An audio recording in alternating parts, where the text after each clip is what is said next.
আমরা ইতিমধ্যে জেনে গেছি যে বাংলাদেশের প্রধানমন্ত্রী প্রাক্তন প্রধানমন্ত্রী শেখ হাসিনা ভারতে আশ্রয় নিয়েছেন, ভারত অর্থাৎ দেশ ছেড়ে পালিয়ে গেছেন। এদিকে খালেদা জিয়া উনিও জেল থেকে ছাড়া পেয়েছেন। তাহলে বাংলাদেশ পরবর্তী কার হাতে থাকবে? আওয়ামী লীগ নাকি বিএনপি নেতা নাকি জামাতদের হাতে নাকি ছাত্র আন্দোলনকারীদের হাতে? তো এই নিয়ে অনেকের কার কি মতামত অবশ্যই আমরা জেনে নেব।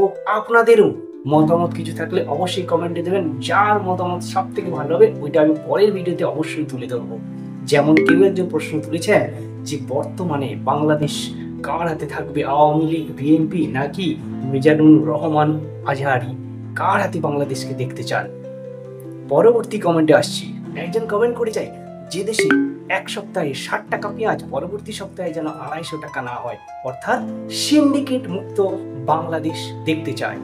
আবার একজন বলছেন যে বিএনপি আওয়ামী কার উপর ভরসা নেই, একমাত্র সমন্বয়কের উপর ছাত্র জনতার সম্পূর্ণ ভরসা আছে।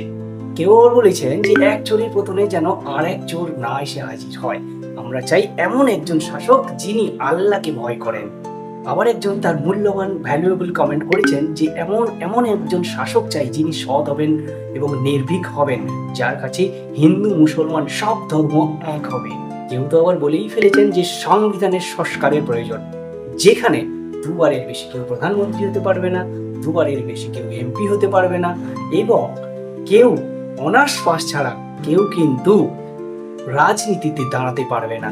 তো আপনার কোন কমেন্টটি ভালো লেগেছে অবশ্যই উল্লেখ করবেন, সাথে আপনার মূল্যবান কমেন্ট দেবেন। ততক্ষণে ধন্যবাদ, থ্যাংক ইউ।